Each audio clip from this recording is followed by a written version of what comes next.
only the above like stop it. What do you do? What do you do? Stop it.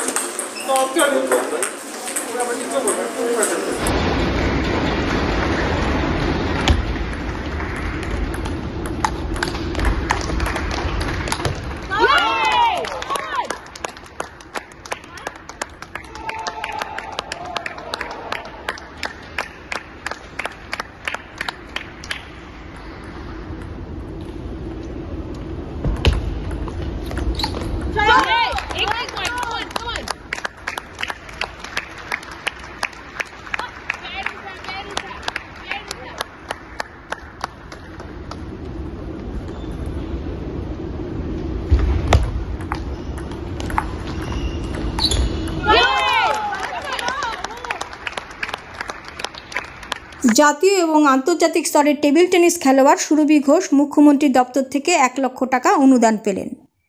মুখ্যমন্ত্রীর দপ্তর থেকে 1 লক্ষ টাকা অনুদান পেলেন শিলিগুড়ি মিলনপল্লীর প্রতিভাবান বিশেষ চাহিদা সম্পন্ন টেবিল টেনিস খেলোয়াড় সুরভি ঘোষ। সোফিয়া বুলগেরিয়া তাইপাই তাইওয়ানে আন্তর্জাতিক পর্যায়ের মুখবধির টেবিল টেনিস খেলায় ভারতের হয়ে অংশ নিয়ে 4বারে 4টে পদক জিতেছেন সুরভি। তাছাড়া এই মুহূর্তে সুরভি জাতীয় টেবিল টেনিস চ্যাম্পিয়ন, অথচ আর্থিক সংকটে ভুগছেন সুরভি। কিছুদিন আগে ওর বাবা মারা গিয়েছেন। সামনে বিশেষ চাহিদা সম্পন্নদের অলিম্পিকে অংশ নেওয়ার প্রস্তুতি নিচ্ছেন এই প্রতিভাবান খেলোয়াড়। ওর এসব আর্থিক সংকট নিয়ে খবরের ঘণ্টায় খবর প্রকাশিত হয়। খবরের ঘণ্টায় খবর প্রকাশিত হওয়ার পর খবরের ঘণ্টার আবেদনে সাড়া দিয়ে মানবিক মুখ নিয়ে এগিয়ে আসেন কোচবিহার জামালদহের পঞ্চপাণ্ডব সংস্থার বিশিষ্ট সমাজসেবী মৃন্ময় ঘোষ। শেষমেশ উত্তরকন্যায় মুখ্যমন্ত্রীর সচিবালয়ের পদস্থ আধিকারিক শুভাশিস ঘোষের হস্তক্ষেপে বিষয়টি কলকাতায় নবান্ন পর্যন্ত পৌঁছায়। সুরভির মা জয়া ঘোষ এ বিষয়ে সহযোগিতা চেয়ে আবেদনপত্র জমা দিলে মুখ্যমন্ত্রী মমতা বন্দ্যোপাধ্যায়ের নজরেও বিষয়টি আসে। তারপর অতি সম্প্রতি সুরভির ব্যাংক অ্যাকাউন্টে মুখ্যমন্ত্রীর সচিবালয় থেকে 1 লক্ষ টাকা অনুদান জমা পড়ে।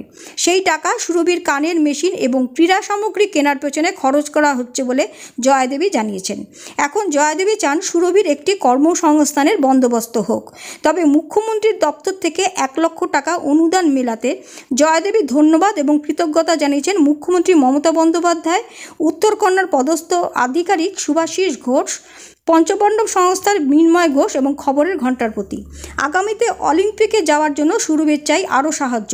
উত্তরবঙ্গ পৌষমেলা ট্রাস্টের বিশিষ্ট সমাজসেবী জ্যোৎস্না আগরওয়ালও বিভিন্ন সময় সুরভিকে আর্থিক সহযোগিতা করেছেন। এর জন্য জয়াদেবী জ্যোৎস্না দেবীর প্রতিও ধন্যবাদ এবং কৃতজ্ঞতা জানিয়েছেন।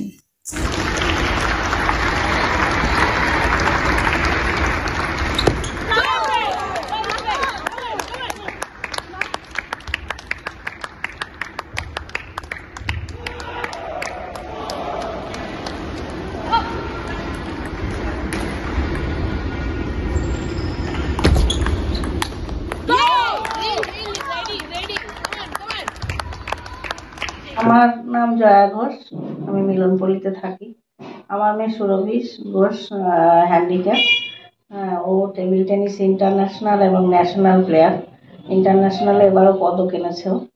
কোথায় কোথায় খেলেছে? ও সোফিয়াতে, সোফিয়া বুলগেরিয়া, তাইপাই তাইওয়ান।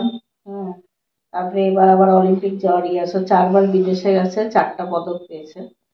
আর ন্যাশনালও ফার্স্টে আছে, চ্যাম্পিয়ন আছে এখন অব্দি। তো আমার হঠাৎ ওর বাবা মারা যাওয়াতে আমার আর্থিক খুব সমস্যা হচ্ছিল। সেই জন্য আমি মৃন্ময়দা, খবরের ঘণ্টার বাপিদার সহযোগিতায় খবর করে খবর প্রচার করে তারপরে উনি মুখ্যমন্ত্রী উত্তরকন্যার সচিবালয় শুভাশিস দা চিঠি করেন, অনুরোধ করে মুখ্যমন্ত্রীকে আমার মেয়ের ব্যাপারে সাহায্যের জন্য।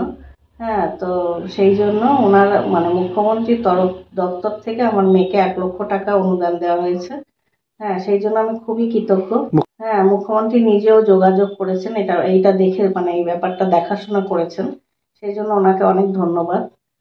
আর আমাদের শিলিগুড়ির জ্যোৎস্নাদিও অনেক উপকার করেছেন, আগেও করেছেন, এখনো করেন। বাপিদাও খুবই ভালো মানুষ। বাপিদাও সবসময় আমার পাশে আছেন, আমার মেয়ের পাশে আছেন। এই জন্য আমি খবরের ঘণ্টাকে, বাপিদাকে অনেক ধন্যবাদ জানাই। আর মৃন্ময়দাকে তো ধন্যবাদ জানাচ্ছি, আর এই শুভাশিস দাকেও ধন্যবাদ জানাচ্ছি, আর আমাদের মাননীয় মুখ্যমন্ত্রীকেও আমার পাশে থাকার জন্য ধন্যবাদ জানাচ্ছি। আমি এটা চাই ভবিষ্যতে যেন এরকম হ্যান্ডিক্যাপ ছেলেমেয়েরা সবাই এরকম অনুদান পায়। আমার মেয়ের পাশে যেন ওনারা থাকে, ভবিষ্যতে খেলাধুলার জন্য একটু এগিয়ে যেতে পারে আমার মেয়ে। খেলাধুলা আর একটা চাকরি হলে আমার মেয়ের খুবই ভালো হয়। হ্যাঁ, সেটা গভর্নমেন্ট হোক বা সেন্ট্রাল গভর্নমেন্ট হোক, একটা চাকরি পেলে আমি খুবই শান্তি পাই আর কি। আমার মেয়ের নিজের খেলা নিজে চালাতে পারবে, পড়াশোনা তো গ্র্যাজুয়েশন কমপ্লিট হয়ে গেছে, কিন্তু খেলাটা যাতেও নিজে চালাতে পারে। মুখ্যমন্ত্রীর দপ্তর থেকে কত টাকা এসছে? 1 লক্ষ টাকা দিয়েছেন। কি করবেন এটা দিয়ে? সেটা দিয়ে মেশিন মেশিনের জন্য আমার 45,000 টাকা লাগলো। কানের মেশিন, এই যে পড়ে আছে কানের মেশিন। তারপরে রাবার আর ব্যাট কিনবো। রাবারের দামই তো 6-7 হাজার টাকা এক একটা রাবার, ওইগুলো কিনতে লাগবে আমার। রাবার, ব্যাট, বল সবই কিনতে হবে আমার। সামনে তো অলিম্পিকে। হ্যাঁ, অলিম্পিকের জন্যই রাবার লাগবে, ব্যাট লাগবে, বল লাগবে, আঠা লাগবে, সবই লাগবে।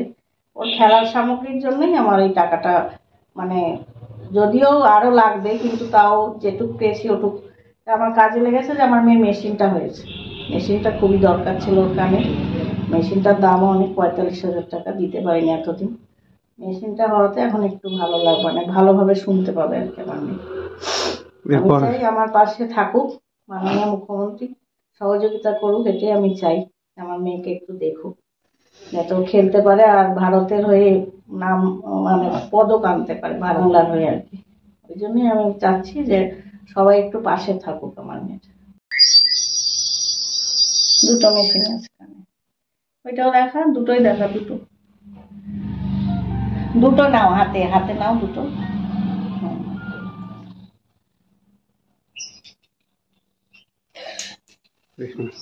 ভাঙিস না, তো দামি জিনিস। এই যে আমার মেয়ের মেশিন, এই দুটো কলকাতার থেকে নিয়েছি আমি। একজনের থেকে ধার করে নিয়েছিলাম, তো ওনাকে দিয়ে দিয়েছি টাকাটা পাওয়াতে আর কি। ঠিক আছে, আটকাও আটকাও। কত লড়াই, কত যুদ্ধ করতে হচ্ছে আপনাদের। হ্যাঁ, ওটাই। এখন যদি একটা চাকরি পায় আমার মেয়ে, তাহলে নিজের পায়ে নিজে দাঁড়াতে পারবে। ওর বাবাও চলে গেছে, আর আমি কোনদিন চলে যাব, তখন তো ওর পাশে থাকার মতো কেউ নাই। দাদা আছে খালি, দাদাও তো বেসরকারি একটুখানি প্রাইভেটে চাকরি করে, সেরকম তো বায়নাও পায় না। আর বাড়ি ভাড়ার উপর, বাড়িতে এখন ভাড়াই নেই, বাড়ি ভাড়ার উপর তো আর সংসার চলে না, সবই আছে। আমি তো কলকাতায় ছিলাম, এখন কলকাতার থেকে চলে আসছি, টাকা পয়সার জন্যই চলে আসছি। ঘর ভাড়া ছিল, ছেড়ে দিয়ে চলে আসছি প্র্যাকটিস করতে ওখানে সুরভি। এখন তো কলকাতা থেকে শিলিগুড়ি চলে আসছে। শিলিগুড়িতে প্র্যাকটিসটা এখন বন্ধই আছে, সেরকম প্র্যাকটিস করার মতো কোথায় করবে এটাও তো ব্যাপার আছে। একটা ছাদে আছে একটা টেবিল, ওতে একটু প্র্যাকটিস করে, কিন্তু এখনো দিই নেই কোনো ক্লাবে আর কি। দেখি কি করি ভবিষ্যতে। না, আমি কোচবিহারের পঞ্চপাণ্ডবের যে মৃন্ময়দা, ওনার ওনাকে অনুরোধ করাতে উনি একটু ব্যবস্থা করে দেন।